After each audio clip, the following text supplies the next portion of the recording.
It was a cold Thursday morning in September, the kind of morning that smelled like hospital corridors, stale coffee, and accumulated worry. Dr. Kayo had woken up early, as always, but with a heaviness in his chest he couldn't explain. For over 20 years, he'd worked as a general surgeon at Santa Vera Hospital. He'd seen everything: people who came in hopeless and left with new life, and others who walked in smiling and left zipped in a black bag. But that day, that cursed day, he didn't know it yet, but his life was about to change forever. Kayo wasn't a cold man, though he tried to act like one. His eyes carried guilt, his wrinkles hid secrets, and his hands, though steady in surgery, trembled when no one was watching. He lived alone. His wife had passed away 11 years ago. His son had disappeared and never returned. His life was the hospital. The hospital was his life. At 10 a.m., an emergency. Dr. Kayo, code red in room 3, severe trauma, the patient's in hemorrhagic shock. Identification? No ID. He was brought in unconscious. He dropped everything and ran.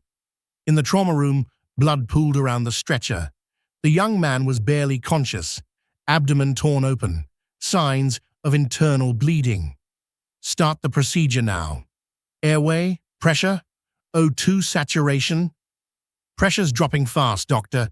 He's going into arrest. Kayo took charge. He made the incision, opened the chest, stopped the internal bleeding. The heart slowed, then stopped. Without hesitation, Kayo began manual cardiac massage. His hands pressed directly on the organ, rhythmically, desperately. Seconds turned to minutes. The monitors screamed. Then, heartbeats back. Stabilizing. We've got him. The patient survived. Alive, but unconscious. He was sent to the ICU. Kayo stayed in the room, staring. There was something strange about the young man's face, something that stirred something deep inside him. He didn't know the name, but something felt familiar. A twist in his stomach, an echo in the mind. Déjà vu. Later that day, Kayo asked, where was the patient found? On a road outside the city. No ID, no phone. Was the police contacted? Yes, no matches yet. That night, Kayo couldn't sleep. He opened an old box from his bedroom closet. Inside, childhood photos, letters, his son's school reports, a small drawing, a map of a scar. His son, Vinicius, had injured himself in a bike accident at age 9. The scar remained. Kayo held a photo in trembling hands. The young man in the ICU had the same jawline, the same eyes, the same lips. Number. It couldn't be. He returned to the hospital in the middle of the night. Alone. He entered the ICU quietly, lifted the blanket, and there it was. The scar, exactly where it should be. Kayo staggered backward, cold sweat, shaking hands. Vinicius. He didn't say it aloud. Couldn't. In the following days, Kayo became obsessed. He watched the monitors, slept beside the ICU. He barely ate. Do you know the patient, doctor? No. You sure? Yes. He lied. Because the truth was too impossible to believe. 2 weeks passed. Then, the boy opened his eyes. First, a flicker of eyelids. Then, fingers twitching. A shallow breath. Eyes opened. Empty. Searching. Kayo leaned in. Can you hear me? No response. Do you know where you are? The young man looked at him, confused. Then, weakly whispered, Dad? He hadn't heard that word in 15 years. But now, the impossible had returned. The word Dad echoed like thunder in Kayo's mind. He stood motionless, staring into the half-awake eyes of the man he had just saved. This wasn't just a patient anymore. This was his son. But how? How was he here? Where had he been for 15 years? Why hadn't he called? What had happened? None of it made sense, and yet it was all happening. Vinicius was still weak. His memories were fragmented. He didn't recognize the hospital, didn't know what had happened to him, couldn't explain where he'd been. But he remembered the word, Dad. It came out instinctively. Caio stayed by his side, day and night. He refused to hand the case over. He ignored protocol. He simply watched. Every breath, every heartbeat, hoping for more answers. 3 days later, as Vinicius slept, a nurse brought Caio a small box. Doctor, this was found with his clothes. They were stuffed under the gurney. What is it? Caio opened it. Inside, a worn leather bracelet and a torn piece of paper. The bracelet was his, a birthday gift he gave Vinicius when the boy turned 13. On the back, a faded engraving. Always come back. If one day you want the truth, find Clara. She knows everything. Signed E. Clara. The name sent a jolt through Caio. Clara had been Marina's best friend, almost like a sister, present in every family gathering. She had vanished after Marina's death, with no explanation. Now she was back, in a letter, mentioned as the key to everything. That night, Caio returned to the hospital and sat next to Vinicius. Do you remember your mother? Silence. Do you remember what happened to her? I just remember she cried a lot. She held my hand. She said we had to leave, that someone was coming, that she didn't trust anyone. Do you remember me? I remember a smell, coffee, and someone saying, "Promise me you'll come back." Caio tried not to cry. He remembered that day. He had said those exact words before leaving for surgery, never knowing it would be the last time he'd see his family whole. Caio started searching for Clara. He dug through old files, contacted former colleagues, reached out to old friends. Nothing. Until the hospital called him. Dr. Caio, a woman named Clara left an envelope for you years ago. She said you might come looking one day. Caio rushed to the reception. A dusty brown envelope. He opened it, hands trembling. Inside, a letter. Caio, if you're reading this, then fate brought Vinicius back. I couldn't tell you the truth. I was threatened, watched, followed. What happened to Marina? Wasn't an accident. She was being hunted. She tried to protect your son. Vinicius was taken to keep him safe, but something went wrong. I tried to stop it. I failed. Forgive me, and find the truth. It's closer than you think. Clara Caio's legs gave out. He dropped to the hospital floor. The lights blurred. His heart raced. Everything he believed was a lie. His wife didn't die in an accident. His son wasn't lost. He was hidden. And the worst part, someone inside the hospital helped make it happen. Caio couldn't sleep. The words from Clara's letter spun around in his mind like a storm. What happened to Marina wasn't an accident. Someone inside the hospital helped. Vinicius was taken to protect him. He returned home after a long shift, not to rest, but to dig. He climbed into the attic, where dust had covered a decade of silence. There, hidden behind old files and books, he found a box. Inside, journals, photos, and one small black notebook that belonged to Marina. He sat on the floor and opened it. Her handwriting filled the pages. It was like reading her voice. They're watching the psych ward. Caio suspects something, but he doesn't know the whole truth. The patients aren't being treated. They're being used. I don't trust the hospital. I don't even know if I can trust Caio anymore. But I have to protect Vinicius. Caio's hands began to tremble. He remembered the psychiatric ward. He remembered the strange protocols. patients being transferred in secret, doctors he didn't recognize appearing and vanishing. He'd dismissed it all as internal bureaucracy. But Marina had seen deeper. She had been documenting it. And now she was gone. The next morning, Caio dug through medical records. He searched for the name on his wife's death certificate. Dr. Elias Maratti. He'd always thought the name was unfamiliar. Now he confirmed it. No such doctor existed.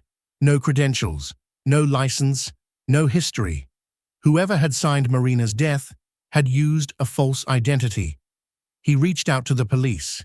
He submitted a formal request, reopen Marina's case. At first, they hesitated, but when he provided Clara's letter, the journal, and inconsistencies in the records, they agreed. The investigation was officially reopened. That night, Caio returned to the hospital. He entered the ICU to find the bed empty. Vinicius was gone. He rushed to the nurses. No one had seen him. No alarms had gone off. The cameras? Offline again. Caio knew what this meant. They took him again. But why? What did they still want? He remembered the psychiatric wing, the one that had been shut down after a fire years ago. But Caio knew the fire was an excuse. He had always suspected that something had continued down there. He grabbed a flashlight and descended into the dark. Narration, creeping tension, dark imagery. Dust filled the air. The smell of rot, alcohol, and mold clung to every surface. Flickering lights buzzed overhead. Down one hallway, a faint beeping sound, a heart monitor, and voices. He pushed open a door. Inside, a hospital bed, machines, and Vinicius, sedated, restrained, barely breathing, and beside him, a man in a white coat, hair graying, eyes sharp as blades. "Good evening, Dr. Caio," the man said. "Who are you?" "You know who I am." "No, I'm Elias Maratti." The name, the signature on Marina's death certificate. He was real, and he was here. Why is he here? Because he remembers. Remembers what? Everything. About you. About her. About what we did. Caio advanced. 2 guards appeared behind him. Elias smiled. "You thought she died in an accident. We eliminated her. She knew too much, but not before she took the boy. She was smarter than we thought." Caio's voice cracked. "She was my wife. She was a threat. She found out about the tests, the drugs, the patients. We couldn't let her speak." Caio pulled something from his coat. A syringe. Clara had given it to him, hidden in the box. An antidote. He injected it into Vinicius's fourth. The guards tried to stop him. He pushed past them. Elias shouted. Alarms blared. Vinicius opened his eyes. He saw Caio and whispered, "I remember." Vinicius opened his eyes, and for the first time in 15 years, he remembered. He remembered his mother. He remembered the night she cried, told him they had to run. He remembered the crash, but more than anything, he remembered Clara. Caio carried his son out of the abandoned psychiatric ward that night, protected by the police. The hospital was raided hours later. Authorities found hidden files, secret labs, experimental drugs, a full-blown criminal conspiracy. Elias Maratti was arrested on site. Dozens of others were named. But none of it brought Marina back. Caio sat by Vinicius's bed for days as his memory returned in waves. The things he said chilled Caio to the bone. "Mom said we couldn't trust anyone, not even you. She said if you knew what they were doing, you'd be killed too." Caio's voice cracked. "She didn't trust me? She was scared, but she left a letter. For you." One morning, a package arrived at Caio's home. No return address. Inside, a sealed envelope, and handwriting he knew by heart. "Marina, if you're reading this, it means I failed to escape. But if you're reading this, it means you lived. That means I'm at peace. Kaio, I never stopped loving you, but I had to lie to you, to protect you. I discovered things that would have destroyed you, so I made you believe I doubted you. I let you think I was afraid. And when I realized I was wrong, when I realized you were the one person I could trust, it was too late. They came for me. I ran. I hid our son. And now, you must protect him. Forgive me, and if he ever asks about me, tell him I loved him enough to vanish for him. Marina Kaio collapsed into tears. It wasn't the first time he cried, but it was the first time it felt like healing. He shared the letter with Vinicius. They read it together, under a tree in the backyard. When they finished, neither of them spoke. There was nothing left to say, only tears and relief. Weeks passed. The media exploded with headlines. The scandal reached national attention. Kaio refused interviews. Vinicius withdrew from the spotlight. He began to paint, then to write. He started a book. One night, Kaio brought him to the old attic. There, they lit candles and sat beside the same box where Marina's journals had been hidden. Kaio looked at his son and said, "This is everything your mother left. Her truth, her pain, her fight. And now, it's yours." Time passed. Wounds became scars. Scars became stories. And stories became legacy. 2 years had passed. The hospital was no longer functioning. Those responsible for the crimes were behind bars. The past no longer echoed in the news, but it still lived inside them. Kaio had retired. He lived in a small, quiet home, far from everything that once defined him. The scalpel was gone, the scrubs packed away, the pager silent. And yet life had never been more alive. Vinicius had changed too. He laughed again, smiled without guilt. He played the piano in the afternoons, he painted in the evenings, and he wrote. One day, while cleaning the attic, Vinicius found something strange, an old cassette tape, labeled with only one letter. Kaio recognized it instantly. They found a tape player and pressed play. If you're hearing this, I didn't make it. But if you're hearing this, you did. Kaio, you were always better than you believed. And Vinicius, you are everything we dreamed of. Don't let fear shape who you become. Let love do that. The love I had for you both never ended. It only changed shape. Tell the truth, live with honor, and forgive what you couldn't understand. I love you. Click. Vinicius wept. And for the first time, so did Kaio openly, not in grief, but in release. This is the story of the man who saved my life, only to discover too late that he had already loved me once before, that he had always loved me, my father, my protector, the man who faced the darkness to bring me home.